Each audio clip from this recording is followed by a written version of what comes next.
مرحبا بكم. احنا بدأنا المرة اللي فاتت وحطينا أبجدية مقترحة وقلنا الأبجدية ديت احنا بنقدر نقرا بيها معظم النصوص المصرية القديمة.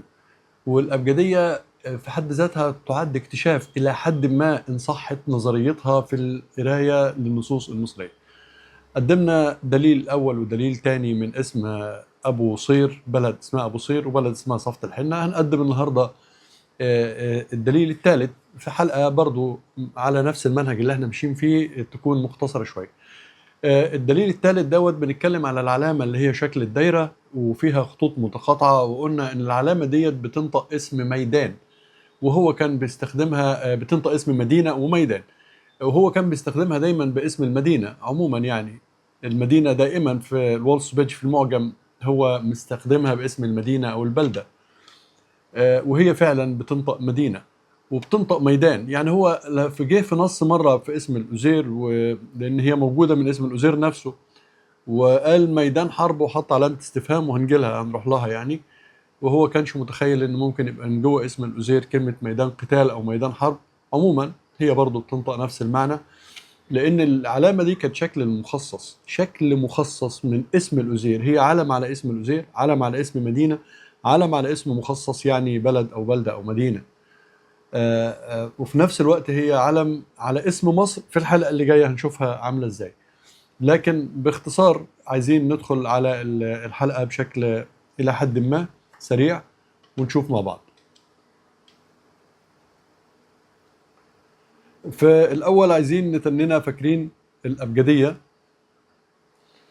اللي احنا اتفقنا عليها، ان شكل الحرف المربع دوت بيأخذ 4 حروف: ب ميم واو في، السنان منشار نون لام ميم، نون لام ر، نون لام ر، نون لام ر. الميم مع المربع لانها كلها حروف شفهيه من طرف الشفه، با ما وفا. ده نا لا را كلها من مكان واحد. اللسان مع سقف الفم، يعني مع سقف الحلقه والفم، نا لا را. والحرف هذا البيضاوي، شكل البيضاوي اللي واخد شكل الفم حلقي، ياخد آ كا قا جا عاها كده، كلها حلقيه كلها من مكان واحد. والحرف الت ده بياخد المجموعه ديت. على فكره، هو ليه الراجل القديم عمل كده وليه عمل المخصص؟ هو عمل الشكل ده من المرونه لانه ما كانش عنده امكانيه للكتابه كتيره غير على حجر وعلى بعض الخشب وبعض العظم والكلام زي كده. حتى قبل اكتشاف الورق كان الكتابه دي موجوده، فكان عايز يعمل لنفسه مرونه كبيره جدا. فكتب اسم معين، كان عبقري فيه، كان عبقريه. كتب اسم معين وحط جنبه مخصص. لما تقرا الاسم ده بالمخصص ده يروح الاتجاه ده، ولما تقرا الاسم نفسه بالمخصص الجديد يروح في الاتجاه ده. فهو كان واخد شكل عبقريه من الكتابه، عبقريه من الاداء. والا ليه حط المخصص؟ ليه المخصص لو انا فاهم اللغه اساسا؟ ليه مخصص؟ المخصص ده كان حاجه بتقول لي تعالى هنا. يكتب الاسم يحط النيل، تعالى الناحيه دي. يكتب الاسم يحط ناس بتحارب، تعالى الناحيه دي. يكتب الاسم يحط اله، تعالى الناحيه دي. هو ده المخصص. وبالتالي المخصص هو اللي اداله نروح نقرا منين، نروح نكتب ازاي. ودي كانت العبقريه بتاعته.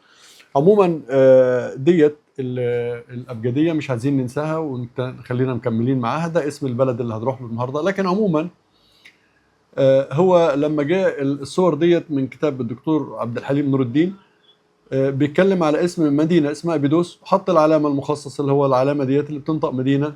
ابيس برضو نفس الكلام، ده المخصص ده اللي بينطق مدينه. اخميم بنفس المخصص. ادفو نفس المخصص، معناها بيتكلم على مدينه. ساعه ما حط العلامه المدوره ديت اللي هي شكل الدايره المتقاطعه، اسنا، ارمنت، نفس الكلام.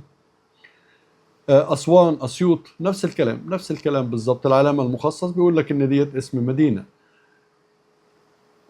لو جينا نرجع تاني وكتبنا هنا اسم الأزير، اسم ده أول إي والسين والياء والماء، اسم أسميه أيا كان اسم الأزير. الأزير بيبدأ من هنا، بيبدأ من عند المربع ده اللي احنا حطيناه الهمزة. لو احنا فاكرين الحلقة اللي فاتت كان كان ديت العلامة دهيت البيضاوية ديت أزير، كانت ديت الهمزة هنا، والمربع ده كان حرف الواو زير، ديت الزين او الزاي والياء والراء، اسم الازير. عموما لما جينا من اسم الازير دوت، لما جينا نشوف هو فيه المدينه ولا لا، لقينا بيكتب كده من المربع من هنا حرف الميم، واللي بعده البيضاوي الالف، والنص دايرة ده الدال، وبعدين حرف مد تاني حلقي ياء، لأنه زي يا زي ما نطق هنا نطق هنا ياء، مد هنا ومد هنا، وكان الأوزير كان هنا همزة، كلها حروف حلقية. مدين ده النون طبعا سلام منشار له 3 نون لام راء، فخد هنا النون مدينة، هنا برضه هاء حرف حلقي مدينة، فنطق هنا ي وهنا هي، وده كان مد ألف، والحلقة اللي قبلها كان هنا حرف همزة، كلها حروف حلقية.